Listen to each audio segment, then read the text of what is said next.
pessoal, mais um Identidade entrando aí na sua casa, sejam todos muito bem-vindos. E hoje nós vamos falar sobre um assunto muito interessante. Nós vamos falar sobre relacionamentos homoafetivos. O termo homoafetivo foi criado para diminuir a conotação pejorativa que se dava aos relacionamentos homossexuais e tornou-se uma expressão jurídica para tratar do direito relacionado à união de casais do mesmo sexo. A homoafetividade vai além da relação sexual. É um vínculo criado pela afetividade, pelo carinho e pelo desejo de estar com o outro em uma convivência harmônica. Os nossos convidados de hoje, nossos participantes de hoje são Dr. José Eduardo Silveira dos Santos, ginecologista. Oi, Zé, tudo bom? Oi, Giovana, um prazer estar mais nesse programa aqui. Muito obrigada. Doutora Cléo Medeiros, muito obrigada também pela sua participação. Um prazer, Giovana, estar aqui hoje. E também o nosso convidado de honra de hoje é o Dr. Júlio César Valcanaia. Ele é advogado e ele é presidente da Comissão da Diversidade Sexual da OAB de Mato Grosso do Sul e também vice-presidente do Conselho Estadual da Diversidade Sexual. Nós vamos assistir um vídeo agora, são algumas imagens de algumas cenas de novela, de filme que nós já acabamos de assistir, né, há pouco tempo atrás. Então vamos assistir. Sei que não te tenho, vou te ver passar. Sei que não aguento, mesmo assim vou esperar. Guardo na memória um futuro que não passou. De um sonho bom. E penso sempre, será que me viu? Eu quero acreditar que sentiu.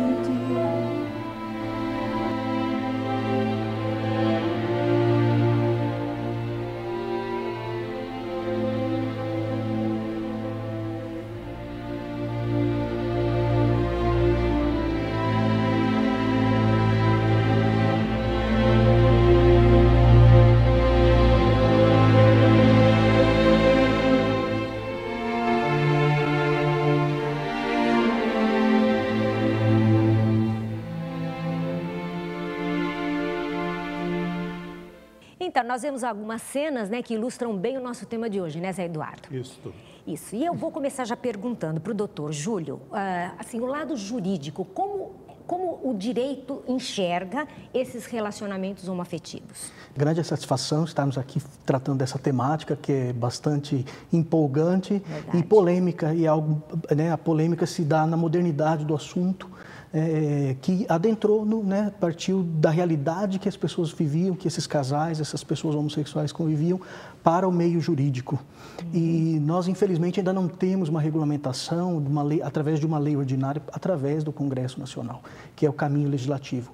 E nessa ausência, o Supremo Tribunal se manifestou no dia 11 de maio de 2011, julgando uma ação promovida pelo Estado do Rio de Janeiro, na qual foi reconhecida a união entre pessoas do mesmo sexo como entidade familiar, então equiparando essas uniões a qualquer outra união de casais convencionais.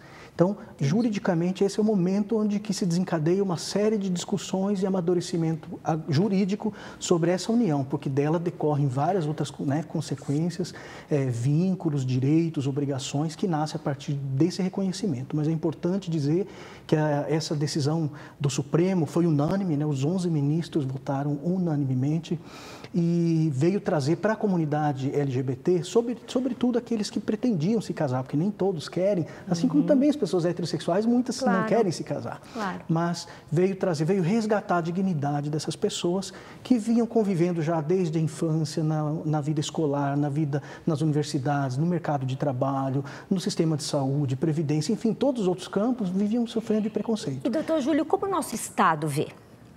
Nós temos em Mato Grosso do Sul, apesar de nós estarmos um estado que é conhecido como conservador, um estado ainda ruralista, mas nós temos já um certo avanço.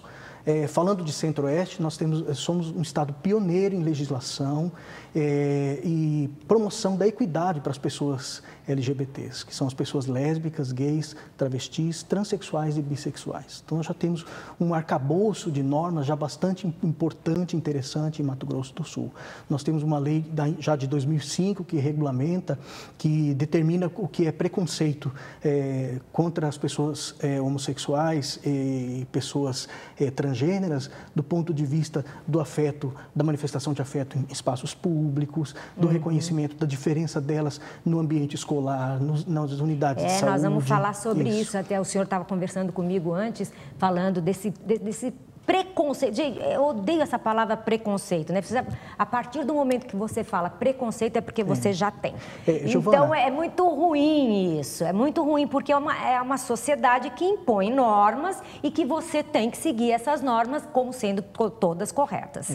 O preconceito, ele é algo assim que parte de um desconhecimento, né? A próprio acepção da palavra diz que é um conceito que você faz antecipadamente de conhecer uma realidade. Não conhece, às vezes, muitas vezes não conhece, né? E aí julga, né? Zé Eduardo, o que você acha disso?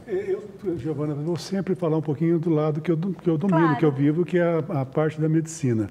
Do ponto de vista médico, não existe uma hereditariedade, ou seja, porque você é homoafetiva que sua filha vai ser, ou que eu tenho um filho homossexual que o filho do meu filho vai ser. Então, isso não existe na medicina, mas com certeza, doutor, tem alguns fatores hormonais presentes e evidentes, né? Então geneticamente... Genética não tem nada provado pela medicina, mas com certeza existem fatores hormonais envolvidos, isso está provado, né? Então, o importante de tudo isso é a busca que eu vejo da felicidade e da harmonia, né? E da construção de uma família, porque pela parte jurídica que é a doutora, a família existe, além do casal homoafetivo ou de um homem e de uma mulher, tem que ter um terceiro para ser constituída uma família. E aí é nesse contexto familiar que me procuram muitos casais homoafetivos, doutor. Principalmente da área feminina. Sim. Talvez pela minha especialização, que eu sou ginecologista, então elas se sentem mais à vontade indo mulheres lá atrás de um filho, né? Então, cada vez está mais crescente isso, vem pessoas do interior, de outros estados, de outros países até vizinhos, no sentido de construir uma família, ou seja, querendo um filho. E como isso é possível? Pegando o útero de uma com o esperma de um doador anônimo, Giovana fazendo um filho, então colocando esse filho dentro da genitora e no outro ano o mesmo esperma dentro da outra genitora, quer dizer, nascem dois filhos irmãos entre si. Esse instinto materno é muito evidente, evidentemente, no sexo feminino, mas a paternidade também existe. É muito difícil um casal homoafetivo do sexo masculino querendo um filho, mas já aconteceu. Já existe. Mas é uma coisa ainda mais velada. Talvez, como eu já disse anteriormente, pelo fato de eu ser ginecologista, dentro mais do meu consultório, casais homoafetivos do sexo feminino. E isso é uma realidade, uma constância. E o que eu vejo é uma descrição tremenda, são carinhosos e, com certeza, doutor, eu não tenho esse dado estatístico para falar, mas com certeza, se fizer um levantamento em delegacias e de mulher e delegacias na área do setor jurídico, com certeza os casais de discórdia, de agressões são muito menores nesses casais homoafetivos, porque o que eu observo é um carinho muito grande entre eles, Giovana.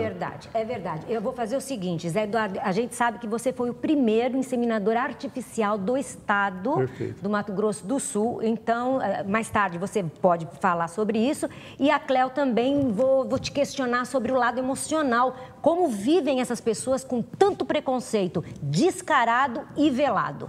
Ok? Então vamos a um breve intervalo e já voltamos. O assunto tá bom.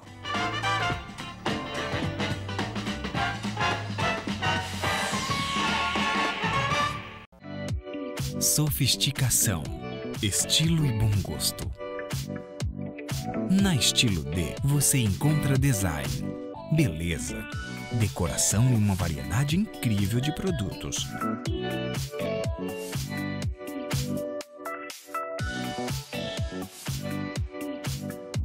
Venha conhecer a Estilo D, design e decoração para encantar você.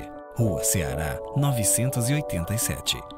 Anderson Lopes, cabeleireiro e maquiador. Luzes, cortes, mechas e maquiagem. Especialista em colorimetria de cabelos. Agende seu horário. 8158-8280.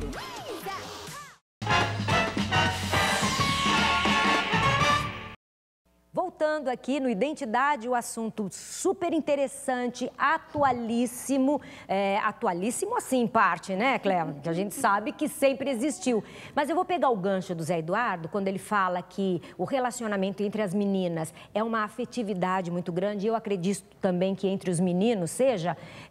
Eu quero entender de você, Cléo, como é essa aceitação? Como eles encaram isso quando descobrem que são homossexuais? Acho muito legal, Giovana, quando você fala assim, quando eles descobrem, né? Porque até um termo muito usado no sentido de opção, eu tenho a sensação que isso acabou retardando muito. Até essa questão, né? Quando a gente fala desse preconceito, da falta da informação, como foi dito, que gera esse preconceito. Então, quando a gente fala opção, dá a sensação que a pessoa pode mudar, né? Né? E não, né? E não. Nós sabemos que não, né? E assim, pode mudar a ponto como se nós pudéssemos mudar a nossa cor de pele. Então, quer dizer, né? Então, é a questão já determinada, né? Como foi até dito. E eles sofrem. Vamos pensar, é uma minoria, né? Não é tão comum assim, mas existe. E fora disso, hoje a gente se vê mais, né? A questão da homoafetividade é porque eles hoje estão mais à vontade devido aos direitos, né?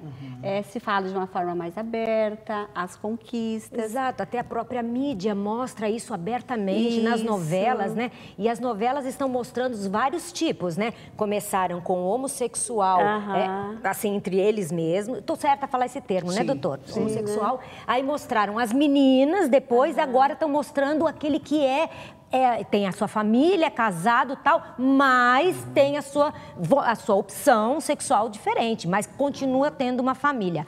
Cléo, então você acha que a pessoa, quando descobre, né, ela sente, sofre e tal, e a hora que ela tem que passar isso para frente, que ela tem que anunciar, em primeiro lugar, para a família? Ah, sim. Geralmente é muitos amigos, né, são os primeiros a, digamos assim, ser compartilhado a informação, né?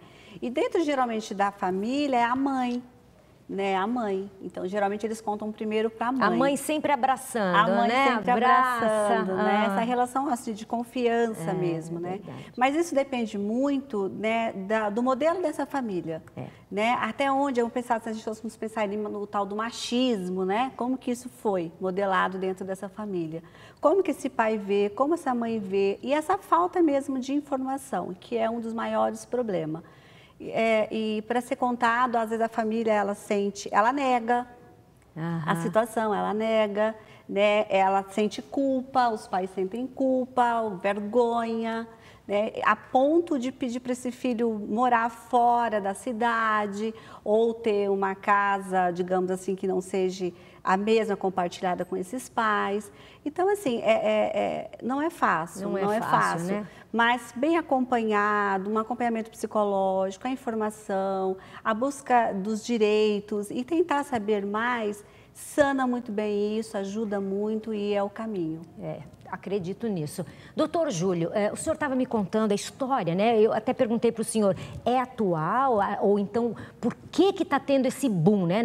Agora a gente vê muitos. Aí a gente até brincou, saíram do armário ou não saíram do armário. Por que hoje está crescendo esse número? Aí o senhor me contou uma história fantástica que eu queria que o senhor contasse também. Eu acho assim, aproveitando o gancho, né, que a Cléo comentou, eu penso que a questão da informação, acesso à informação, a ampliação de normas, de leis que venham dar essa segurança, essa legitimidade para as pessoas, dá uma certa segurança para ela sair do armário, né? O outing dela, né? Ela se assumir inicialmente para as pessoas mais próximas, depois no mercado de trabalho, enfim, para toda a sociedade. É importante dizer que, segundo o IBGE, no país nós entendemos que a população LGBT gira em torno de 10%, que são pessoas declaradas, né, que assumem publicamente que são LGBTs, são gays, lésbicas, transexuais, travestis e bissexuais. Isso representa, parece que é pouco, a gente fala em minoria, 10%. Mas são em torno de 20 milhões de brasileiros. Fora, se a gente pensar, das pessoas que estão ainda querendo sair do armário e não conseguem. Têm, assim, não tem. Como até o próprio personagem da novela, acho importante essa discussão que vai ser aberta sobre a bissexualidade, porque é uma orientação sexual muito polêmica, muito incompreendida, tanto para as pessoas heterossexuais como os homossexuais. Para os próprios. Então a gente vai estar vendo um pai de família que se relaciona, que tem sua vida, sua vida dupla, e é bastante interessante. Então, se a gente for ampliar esse percentual, a gente vai ver que as pessoas LGBTs do país são bem mais, em torno de 20% de brasileiros, seriam 40 milhões de pessoas. Então, mas historicamente, o que é bacana a gente ver que a constatação de pessoas homossexuais existe em todas as culturas. Se nós formos na China, numa comunidade remota, nós vamos encontrar homossexuais. Os antigos romanos. Se nós formos numa comunidade indígena que nós jamais que teve contato com a civilização, nós vamos encontrar pessoas homossexuais. Então isso instiga, a reflexão e o pensar de como que existem homossexuais em todas as áreas. Mas historicamente houve momentos que era valorizada essa questão, essa condição. O imperador, por exemplo, na época romana, era honroso para ele desfrutar dos seus soldados. Era honroso ele ter próximos seus senadores e manter relações sexuais. Isso indicava que ele tinha muito poder. Então, não era visto com preconceito, pelo contrário. Então, isso a gente vai ver na civilização egípcia, nós vamos ver em várias outras culturas, romana, grega. Na cultura grega foi mais tranquilo ainda, Isso era, você sempre, os grandes pensadores, filósofos tinham os seus pupilos, e mantinha relação sexual com eles. Fazia parte da cultura, ele dava toda a instrução na matemática, na física e também no sexo. E aí isso tudo foi muito liberado e depois, a partir de que momento da história que virou preconceito, que virou crime, que virou um monte de coisa?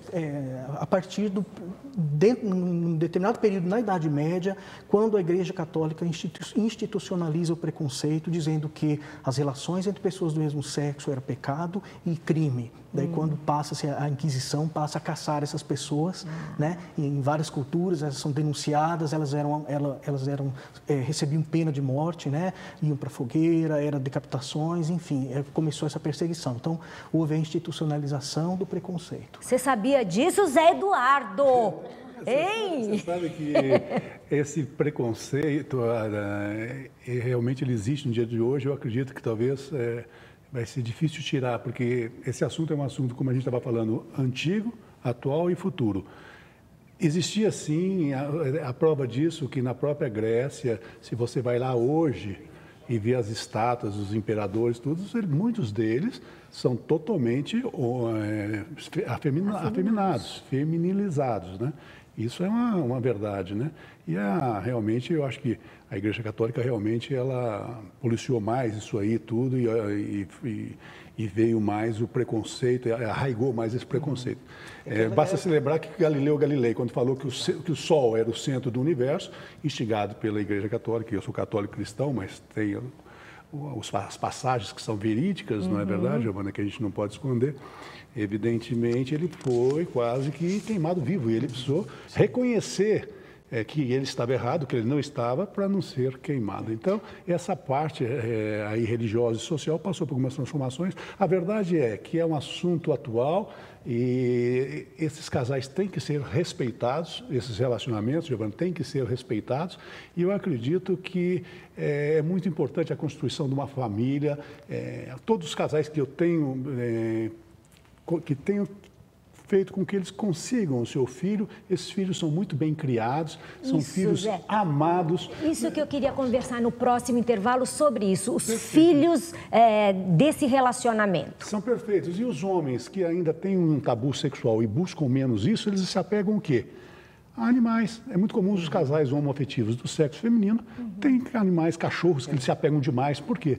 Porque ainda existe um tabu social maior para que eles consigam... fala muito alto, E a mãe, claro que o instinto materno é muito maior do que o masculino, então elas tendem a romper fronteiras e ir atrás e conseguir o seu tão almejado filho. Mas não tenha dúvida que daqui em um futuro próximo, esses homoafetivos também vão ter vários filhos. Já existem, mas eu digo em número muito maior no nosso momento. E nós, no próximo intervalo, Cléo, vamos falar sobre como educar esses filhos, tá? Como eles vão se sentir depois, se existe isso.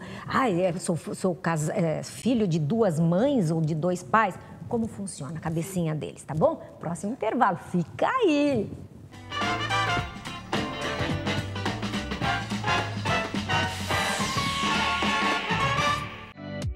Sofisticação, estilo e bom gosto.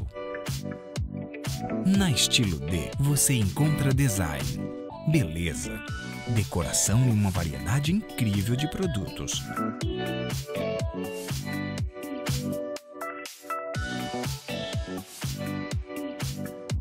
Venha conhecer a Estilo D, design e decoração para encantar você. Rua Ceará, 987. Anderson Lopes, cabeleireiro e maquiador. Luzes, cortes, mechas e maquiagem. Especialista em colorimetria de cabelos. Agende seu horário. 8158-8280.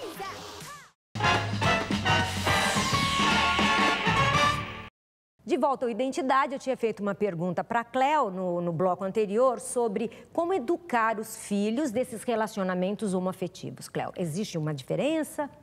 Não existe diferença, né? Na verdade, não existe. As pessoas entendem que deveria existir ou que essas crianças poderiam ser prejudicadas, desde a questão da adoção, né? A questão mesmo da fertilização, etc. Essas crianças, elas convivem num lar, vamos pensar esse modelo de família, como uma outra família considerada, né, normal, que se falam, né? Então, ela vai ser uma família que vai ter seus defeitos, vão ter suas virtudes, vão ter suas problemáticas, como qualquer uma outra família, né? Inclusive, tem estudos que não comprovam, não evidenciam nada acerca do que se é dito, que essas crianças poderiam ser prejudicadas vivendo, né, nesse lar, vamos dizer assim, como é dito, né? E tem até depoimentos de crianças que são filhos de pais homoafetivos e que vivem maravilhosamente bem, não tem problema nenhum. Isso. Como foi até dito, ao contrário, eles são bastante amorosos, presentes, acompanham o desenvolvimento dessa criança. Me parece que eles têm um planejamento muito bacana na espera dessa criança. Às vezes, ao contrário dos casais héteros, né? Verdade. Eu acho que o fundamental, Giovana, é a transparência, né? Que você deixa transparente o relacionamento, que você passa amor e que se você passa para a criança aquela sensação de aquilo é uma coisa bonita, é uma coisa de amor, a criança capta isso. Né? Então, evidentemente, ela não vai se sentir discriminada. Às vezes, Giovana, quando alguma criança questiona para a mãe dessas, que eu tenho já crianças grandes, que a inseminação foi em 93, né? Em dezembro de 93. Então, você vê, 93 para aqui já são 20 anos. Até a primeira aqui do estado, até minha paciente ginecológica hoje, que está com 20 anos, 21 anos. Então, eu digo o seguinte, quando elas estão naquele período que pode sofrer um preconceito social, que às vezes chega para esse casal homoafetivo, das mães que vão buscar, você tem 2 mães, quem que é sua mãe, quem que é seu pai? Aí eu falo sempre assim, doutor, como eu devo agir? Eu falo, olha, você deve agir com naturalidade. Fala para o seu filho falar o seguinte, que você é uma privilegiada, que em vez de ter uma mãe, você tem 3. 2. Você tem a mãe que... 3, porque você tem a mãe que gerou o óvulo, a outra que está cuidando de você e a mamãe do céu. Você tem 3 mães. Perfeito? Então, aí eu não tenho visto grandes problemas, como a Cléo falou mesmo. Eu acho assim, se a pessoa assume, se a pessoa se ama a sua parceira ou ama o seu parceiro ali, entende? Não tem nada que dá errado. A pessoa acredita, só pode passar isso para o seu filho. Agora, o fundamental que a Cléo falou, eu gostaria que é uma coisa importante desse programa, mexer com a sensibilidade das pessoas, são os pais. Porque a gente nota, como a Cléo falou, que a mãe ampara. Quando um homem, uma mulher chega e fala assim, eu sou homoafetivo, a mãe, geralmente, com o coração de mãe, ela abraça a causa e fala assim, você não vai deixar de ser meu filho por causa disso. Sim, mas tem agora, pais também. Mas tem pais que abraçam a causa também. Com certeza tem muitos, mas alguns pais, Giovana, têm uma certa resistência maior. Você acha que é mais quando o pai tem a filha mulher, que assume ou o filho homem filho que assume? Homem. Quando é o filho homem, né? Eu estou dizendo assim, uma coisa que eu sinto no consultório, entende? O que eu sinto no consultório é que a mãe abraça mais, acalenta mais. E o pai, principalmente quando é um homoafetivo do sexo masculino, mas do feminino também, ele tem a ter uma resistência maior. E o que é um tabu, é um preconceito, como o doutor já falou, é um preconceito. Exatamente. Tá certo? Entendeu? Então nós temos que aceitar as pessoas como elas são. Ainda mais que o seu filho está nessa situação, ou ele está homoafetivo, por uma condição hormonal que lhe é imposta, que ele tem, tá certo? Quer dizer, é uma condição para ele absolutamente normal, perfeito? Então, é uma coisa que todos nós da sociedade, a família em primeiro lugar, a sociedade tem que aceitar, né? Também acho. É saudável, né, doutor? É saudável. É importante dizer que depois desse período, como eu mencionei antes, foram séculos, né, de preconceito e de busca por terapias para reversão da inclinação das pessoas, do desejo, e a história prova aí que isso foi tudo frustrado. Em 1990, que a Organização Mundial de Saúde reconheceu que retirou o homossexualismo do rol de doenças e falou, isso não é doença, claro, não existe tratamento. Daí passou-se a usar a expressão homossexualidade até para a gente evitar aquele ranço, né, que ficou daquela questão, né, de enfermidade, de patologia. Parece que era doença, né? Isso é importante, o que falou. Vocês não têm que encarar o homossexual como doente, ele não é doente. Você que é doente de não aceitá-lo. Né? Exatamente. Gente, são pessoas maravilhosas, são pessoas, sabe, que não tem nada de preconceito. Aliás, o doutor estava falando comigo antes uma coisa tão interessante que eu aprendi com o senhor, falando sobre as transexuais. Quando a gente estuda, né, a sexualidade, é mais comum a gente citar a homossexualidade porque ela diverge, parece que ela combate com a heterossexualidade, ela é uma traidora da heterossexualidade. Mas a gente precisa entender que dentro do campo da sexualidade existe muita diversidade. Tá? E uma delas é a gente entender, ver as pessoas transgêneras, que a transexualidade, a pessoa trans, não necessariamente está relacionada à questão da orientação sexual. É uma identidade de gênero. Então, é um outro assunto, é um outro departamento. Tanto que a gente tem exemplos bastante conhecidos de pessoas transexuais que elas se sentem heterossexuais, porque a identidade de gênero ela se apresenta de uma outra forma, não correspondente ao sexo biológico com que ela nasceu, mas a inclinação do desejo dela é pela pessoa do sexo oposto. Porque advogado adora falar de um jeito que a gente não entende, tá? Olha o que eu entendi dele. O transexual, por exemplo, o homem, ele se vê psicologicamente como mulher. Tá? Por mais que ele tenha o corpo de homem, mas ele se vê como mulher. Então, ele pode ter um caso com um homem, porque o psicológico dele se vê como uma mulher. Exatamente. Então, ele é hétero, porque ele transa com um homem, mas ele se vê como mulher. A orientação é heterossexual. Você entendeu, Zé Eduardo? Você entendeu, Cléo? Muitas vezes, Giovana, o transexual, ele é um homem, mas ele gosta de se vestir como mulher. Né? Porque ele se vê desse jeito. Mulher, né? Aí é que tá, ele se vê. Dentro do transexualismo, a gente vai ter umas subdivisões, né, que são as pessoas travestis, são os transexuais, são os andrógenos, são as drag queens, que são aqueles artistas que se travestem para uma finalidade artística especificamente. E a gente vai ter, ou seja, dentro desse campo de transgêneros, a gente vai ter uma série de questões para entender, estudar. Hoje existe um movimento recente também, doutor, a gente tem acompanhado um estudo das pessoas assexuadas, né, que é um grande grupo que já está discutindo sobre isso, que são pessoas que não têm inclinação, não têm desejo por nada, não querem sexo nem com homem, nem com mulher, se sentem plenas sem relação sexual. Então, faz parte da diversidade. E sem relação religiosa, né, doutor? Também. Essa semana eu ouvi sobre isso, até um psicólogo falando que isso não é problema, isso não quer dizer que a pessoa é diferente, tem algum problema psicológico. Não é. Ela convive super bem sem... Giovana, eu digo o seguinte, a Cléo vai poder... Eu espero que confirme o meu ponto de vista, mas eu acho que a grande doença que pode talvez existir nas pessoas LGBTs é a doença do preconceito, que elas são vítimas. Então, existe um sofrimento psicológico, que isso começa em casa, a gente ouviu exemplos das mães que acolhem, mas não é sempre assim. A gente tem acompanhado casos, as estatísticas dizem, por exemplo, que numa capital, grande maioria dos homossexuais das capitais, eles vêm do interior, porque a família geralmente não aceita. É difícil no interior os pais recepcionarem esse filho e dizer que está tudo bem. Não, eles têm que sair do núcleo familiar, eles vão enfrentar a vida sozinhos, eles vão encontrar seus pares, daí que são as uniões. Muitos deles vão cair por falta de oportunidade de emprego, de estudo, sobretudo as pessoas trans, as mulheres e os homens trans, vão acabar indo para o mundo da prostituição, para o mundo da marginalidade, e isso é muito difícil, é uma realidade. Gente, isso não é fábula, é uma estatística. Gente, hoje era um programa para 3 horas, não é verdade? Mas nós temos que encerrar. Eu quero agradecer a sua presença, doutor Júlio, foi uma aula que o senhor deu aqui para a gente.